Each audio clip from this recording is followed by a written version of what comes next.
Shalom, selamat kita bertemu melalui saluran Wahyu Pengharapan dengan topik yang saya ingin bawa pada kali ini, yaitu menjawab satu pertanyaan, apakah itu YHWH? Saudara, bagi beberapa golongan Kristen tertentu, kita sedang disajikan dengan satu topik yang hangat diperbahaskan mengenai YHWH. Satu nama khusus yang digunakan untuk merujuk kepada Allah dalam Alkitab, terutama dalam tradisi Yahudi dan Kristen. YHWH adalah nama khusus untuk Tuhan dalam kesusastraan bahasa Ibrani yang sering juga disebut sebagai tetragrammaton, yang berarti nama 4 huruf. Dalam bahasa Melayu dan Indonesia, YHWH diterjemahkan sebagai Allah, yang juga merupakan istilah untuk Tuhan.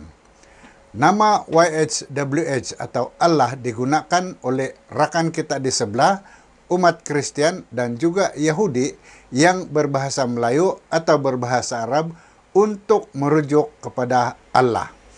Nama ini terdiri dari 4 huruf Ibrani, yaitu Yod untuk Y, He untuk H, Waw untuk W, dan He lagi untuk H, dan seringkali diejak sebagai Yahweh, Yahuwah atau Jehovah dalam pelbagai terjemahan Alkitab. Namun terlebih dahulu penting untuk diingat bahwa nama ini sangat sacred, sangat suci, sangat keramat dalam tradisi Yahudi, dan para ahli Taurat dan pemimpin Yahudi menghindari daripada mengucapkan atau menuliskannya secara lengkap. Sebagai gantinya, mereka sering menggunakan istilah pengganti seperti Adonai yang berarti Tuhan dan Elohim ketika membaca atau berbicara tentang Allah. Ini adalah tanda penghormatan terhadap nama suci YHWH. Elohim adalah dalam bentuk jamak dari kata tunggalnya Eloah yang berarti Tuhan atau yang perkasa, yang juga membawa maksud pencipta dan penguasa alam semesta.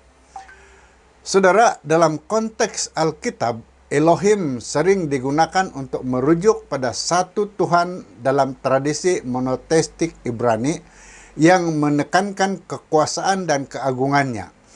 Ini adalah salah satu dari banyak nama dan gelaran yang digunakan untuk menggambarkan ketuhanan dalam agama Yahudi Kristen dan juga agama Abrahamik yang lain. Nah, kita kembali kepada YHWH. Dalam Alkitab, YHWH digambarkan sebagai Allah Israel, Allah Abraham, Allah Ishak, dan Allah Yakub. Ia adalah Allah pencipta alam semesta dan memiliki sifat-sifat yang unik seperti kasih, keadilan, dan kekuasaan. Allah ini dikenal sebagai Allah yang berbicara dengan para nabi dan memberikan hukum kepada bangsa Israel melalui Musa seperti yang dicatatkan di dalam kitab Keluaran. Nah, saudara, YHWH pertama kali digunakan dalam kalimat seperti aku adalah YHWH Allahmu, aku adalah aku, Keluaran 20 ayat 2, yang merujuk pada hubungan yang erat antara Allah dan umatnya. Nama ini mencerminkan konsep keesaan Allah dalam agama Abrahamik, yaitu agama Yahudi, Kristen, dan rakan kita di sebelah, dan merupakan salah satu aspek yang paling penting dalam pemahaman mereka tentang Allah. Pemahaman tentang YHWH dan interpretasi teks-teks yang terkait dengannya adalah dalam pelbagai variasi di antara pelbagai aliran agama dan tradisi theological.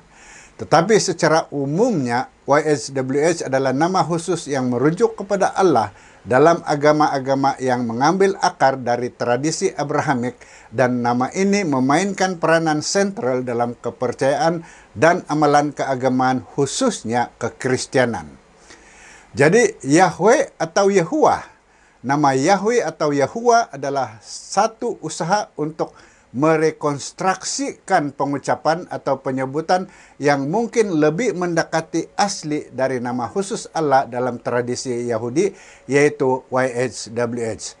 Namun, bagaimana YHWH yang tanpa vokal ini disebut atau diucapkan masih menjadi subjek perdebatan. Yahweh adalah salah satu dari beberapa kemungkinan pengucapan yang digunakan dalam bahasa modern untuk merujuk kepada nama suci YHWH. Yahuwah adalah variasi pengucapan yang juga muncul dalam beberapa tradisi dan dialek bahasa Ibrani. Penggunaan salah satu dari istilah ini atau pada variasi nama yang lain bergantung kepada interpretasi sejarah linguistik dan budaya serta pilihan masing-masing individu atau komuniti agama. Namun penting untuk diingat bahwa ketepatan pengucapan ini masih menjadi subjek perdebatan di antara para sarjana dan ahli bahasa, dan tidak ada catatan tertulis yang pasti tentang bagaimana nama ini diucapkan dalam bahasa Ibrani kuno. Penting juga untuk diingatkan bahwa nama YHWH ini sangat sacred dalam tradisi Yahudi, dan ramai orang Yahudi menggunakan kata pengganti seperti Adonai dan Elohim ketika mengucapkan nama Allah dalam ibadah dan doa sebagai tanda penghormatan. Saudara, bilakah berlaku peralihan di antara YHWH ke Yahweh ini?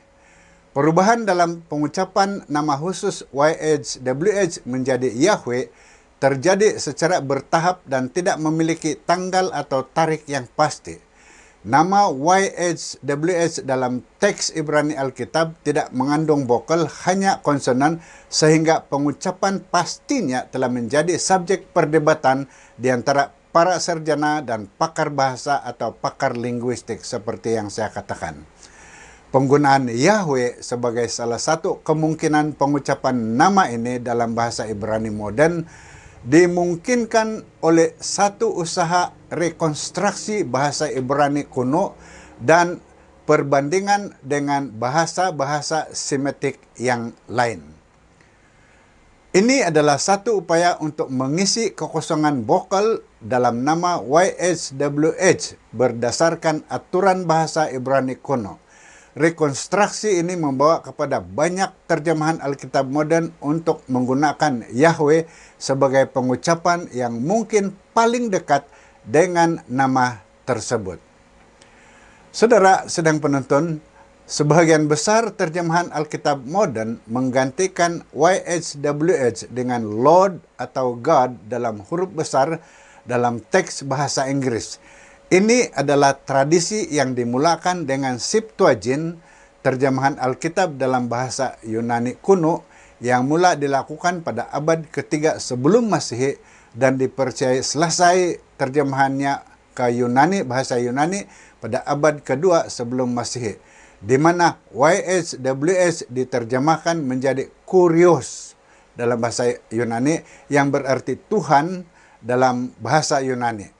Saudara penonton dan sesama para pelajar kitab suci Alkitab, penting untuk diingat bahwa ini adalah satu perkiraan dalam usaha rekonstruksi oleh para ahli linguistik pada setiap zaman, dan tidak ada catatan tertulis yang pasti tentang bagaimana nama ini diucapkan dalam bahasa Ibrani kuno. Penggunaan Yahweh atau Yahuwah adalah salah satu dari beberapa kemungkinan pengucapan yang digunakan untuk merujuk kepada nama suci YHWH dalam bahasa modern. Saudara, akhir sekali, kita yang tidak berlatar belakangkan kesusastraan bahasa Ibrani, memadailah untuk kita menggantikan istilah ini dengan bahasa setempat bagi merujuk kepada Allah atau Tuhan, karena Tuhan menemui umatnya di mana mereka berada, di dalam apa jua bahasa yang mereka gunakan untuk memanggil nama Tuhan.